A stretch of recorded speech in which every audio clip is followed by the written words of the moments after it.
Okay, I think we're live. Hey guys, so today I want to be talking about.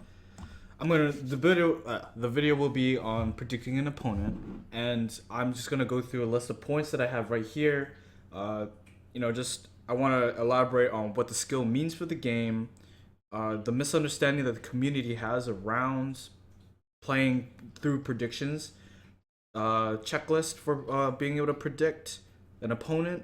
I think these are at the very basic, at the very least, like you have to be able to do this in order to do this skill consistently. And then I'm going to show you like the. It's not that hard once you have all of this stuff down, but you can do it after that. And I'm going to show you guys a replay to finish it off about like what I'm thinking about through a game and being able to predict an opponent's moves, tracking card cycle, stuff like that. So when it comes to predicting an opponent, I just want to say that like if this game becomes an esport, if this game is able to become an esport, the ability to predict an opponent will be the highest skill difference among players. What I mean by that is that because in the future, in any game, a game will be figured out slowly over time by the best players, and when it gets figured out, every play will become optimized. When every play becomes optimized, then it goes up to the player to be able to play that optimized play or disrupt it. It's going to be one of those two. And being able to predict an opponent and being able to follow through everything that's happening inside of a game will be the defining factor among like the best players, especially in this kind of game where the game is devolved into cards, towers, and stuff like that. So, let's see. So what we can take from that with the majority of the player base is that I believe that predicting an opponent, like the skill itself, is one of the last skills a player should master, and is not something that you should be focusing on. I know that a lot of people have asked me for this video, thinking that I will just be talking about how to prediction play. When I talk about prediction plays, it's like the prediction fireballs, lightnings, like really cool flashy moves, and that's just like a subset of this entire concept, and it's not something that you should be focusing on because most likely you won't be able to do it consistently, or even if you do it, even if like say you do get a fireball on like a minion horde, you can't pull it off consistently, and it just like happens once in a blue moon, so it doesn't really matter. So like the misunderstanding here comes from they kind of get caught up in the whole like prediction play thing. It looks really cool, and they don't see all of like the fundamentals and the advanced concepts that are below the layer that a player is like putting into motion so that they can do this thing over and over and over again. uh so I mean, you guys can see kind of right here, this is the checklist I wrote up that I just put at that I think happens a lot of the times. This is a checklist for predicting an opponent at the very least, and in no particular order, because I think you need all of this in order to be able to do it. At the very least, you need to have the ability to count elixir. This is the bedrock. This is the fundamental to playing Clash Royale. If you can't do this, then you can't do well. You can do some of this, but it's not full. You probably gonna have to get to a point where you can count elixir first. Track an opponent's card cycle and card placements. This is really important for being able to predict an opponent.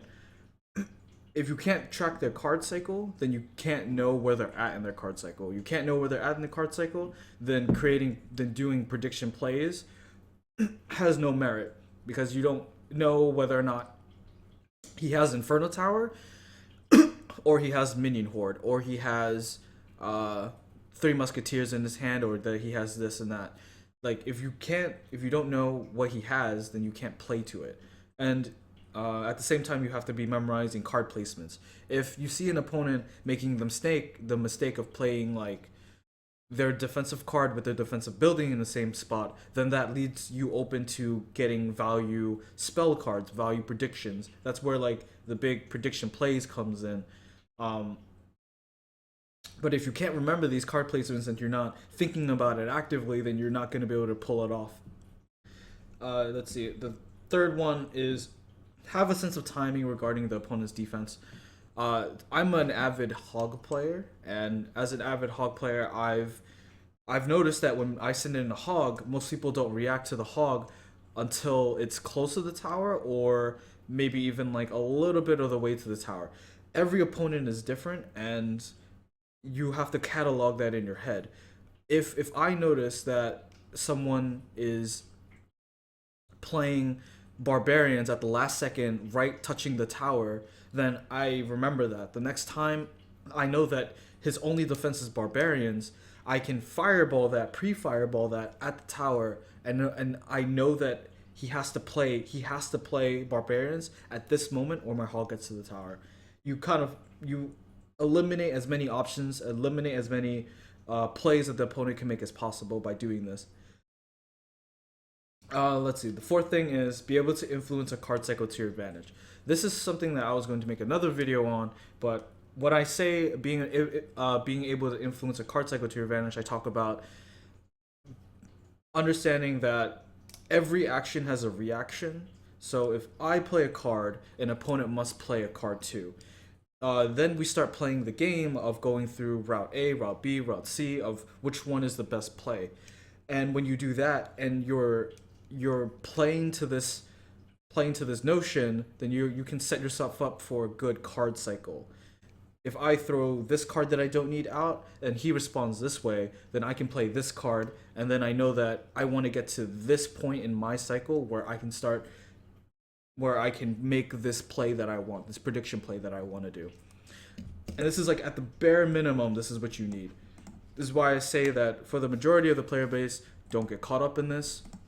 I think that if you do, you're going to hold yourself back, because being able to do all of this doesn't really matter up until the highest tier of play. So let's go into the replay that I have here. Uh, Unfortunately, since I think there might have been an update or something, I had a really good replay here against Tin 2 where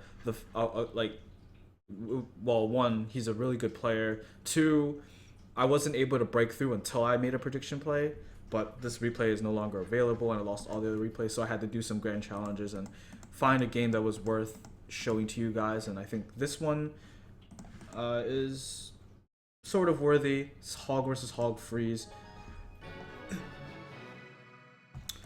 Once you have, before we go into the replay, once you have all of this down, once you have the ability to count elixir, track opponent's card cycle, have sense of timing, etc., etc., what you want to know about most decks is that most decks, they run 1 to 2 defenses, and they also run 1 to 2 main attacks. So when they have 1 to 2 main attacks, in your head you can be like, okay, so this is what his attack looks like. If he's not doing this attack, then he's doing the other attack. If he defends with this one card, then he's not using the other card. If he's using that card, then he's not using the other card, etc., etc., right? So it makes tracking a lot of these things kind of easy. Most decks, there are very special decks that have like 3 different attacks, 4 different attacks, but usually those decks have the problem of overextending very often, and typically they don't have very much defense, so you don't have to worry about that much.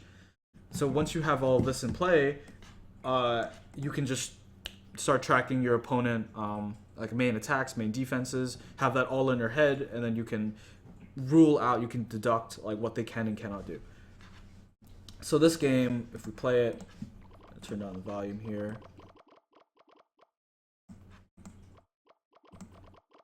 It's a game where I'm playing the 2.6 hog deck, and this guy is playing a hog freeze deck, but he doesn't have a building. I take that into account, and towards the end of the game we start making prediction plays, but we're counting elixir right now. We're going through the checklist. Like before I even make any plays on predictions, I'm going through my checklist right now. I'm counting elixir as the game is going on. I know that we should be even. Like before this Elite Barbs was played, it was 3 over here, that was Mega Minion, 4 over here, that was Musketeer. I played Skeletons, that's 1. I played Hog Rider, Ice Golem, that's 6. So it would have been 6 and 6, but then he played Elite Bars, which cost 6. Now he's at 1 and 7. I'm tracking all of this. That's the first prerequisite that you need. All of this stuff kind of doesn't matter. All right, now I see that he has Ice Spirit. I'm cataloging his card cycles. So if I were to go back in my head, I know that he has Musketeer, that he has Elite Barbarians, that he has Ice Spirit, that he has Mega Minion. We can keep going back and keep checking off what we have. We have this. We're tracking an opponent's card cycle. We're thinking about the card placements. Like we know that he plays Elite Barbarians as defense at the tower. That's a thing to keep in mind. Let's see. So we haven't figured this one out. Have a sense of timing regarding opponent's defense. For us, with when we go hindsight, when we look back on it, the sense of timing is pretty easy because he doesn't have a building.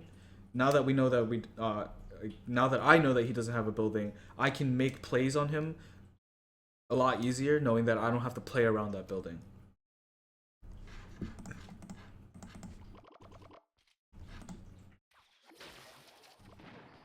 I get a lead right there because the Musketeer gets a hit even after he zaps. He plays Mega Minion. From after seeing his cycle, I don't really feel like I'm in danger after fireballing, so I take the chance to just fireball. I take the choice. He drops Elite Barbarians. I deflect it, and this is when he freezes. Now I know that he has freeze. I allow 2 hits before I zap the tower. So knowing that he has freeze, this most likely looks like a hog deck or looks like a graveyard deck, but I have not seen graveyard yet. So it's either one or the other. I'm tracking the opponent's card cycle. I'm tracking his placements, and I'm still playing the game throughout in my head. I'm also taking into account that because he has freeze, my cannon now becomes way more important. Now that I know that he has freeze, say he drops Elite Barbarians at the bridge, I'm still going to, I don't think Elite Barbarians are really good for pulling with cannon. I just think that if he shows me his real win condition that isn't the Elite Barbarians, I'm probably going to be keeping the cannon for that. Turns out it's the Hog Rider, but we don't know that yet because he hasn't played Hog Rider just yet. I take his tower off of this because he made a fatal error in not understanding, he didn't count my elixir or his elixir, and he overextended multiple times with freeze, thinking that he could get the tower.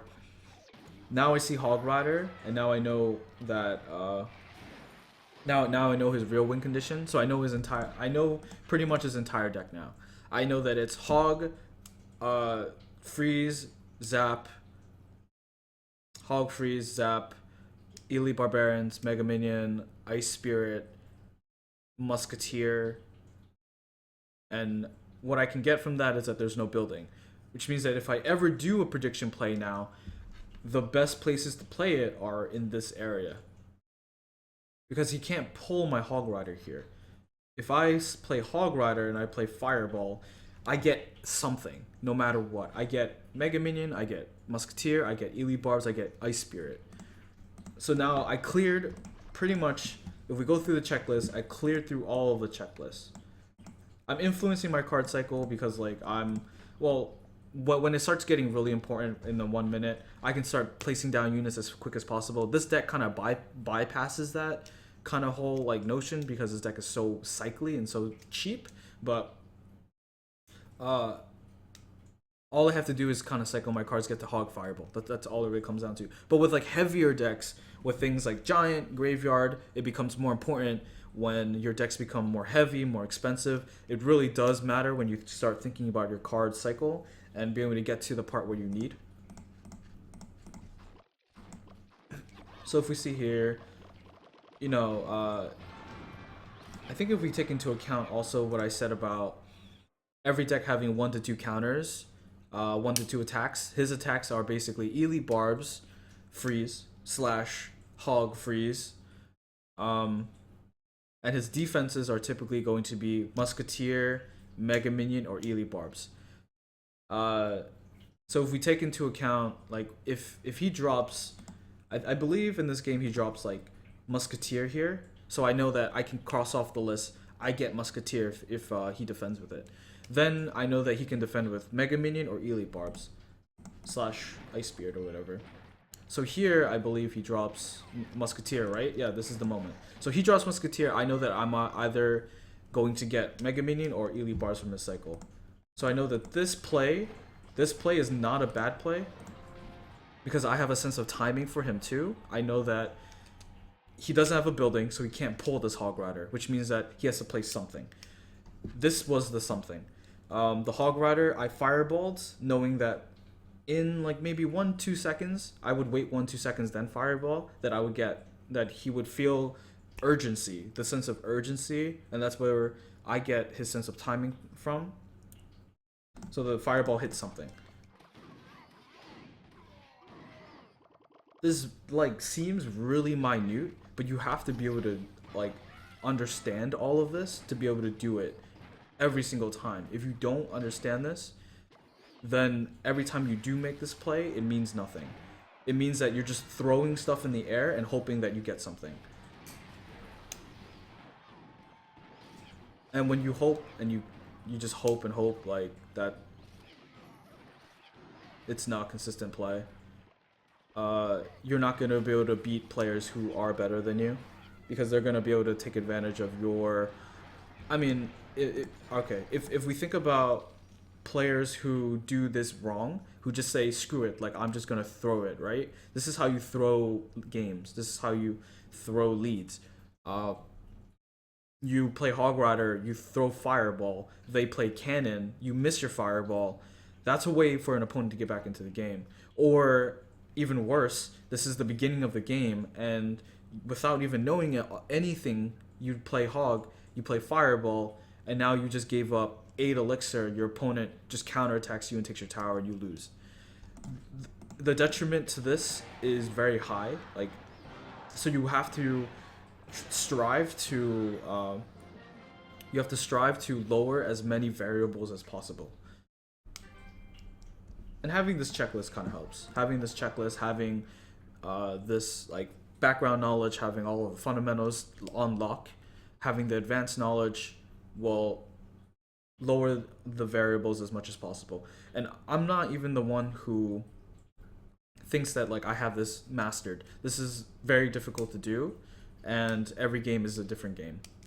Depending on how good your opponent is, predicting an opponent becomes much more difficult because they're gonna start realizing that you're playing to them, and they have to mix things up.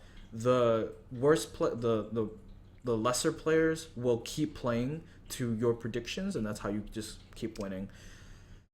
All right, so I think that's all I have to talk on this subject. If there's anything else that you guys want to see or anything else that you are interested in, comment, like, subscribe below. I'll have all the links there, and yeah, I think that's it. Thank you guys for watching.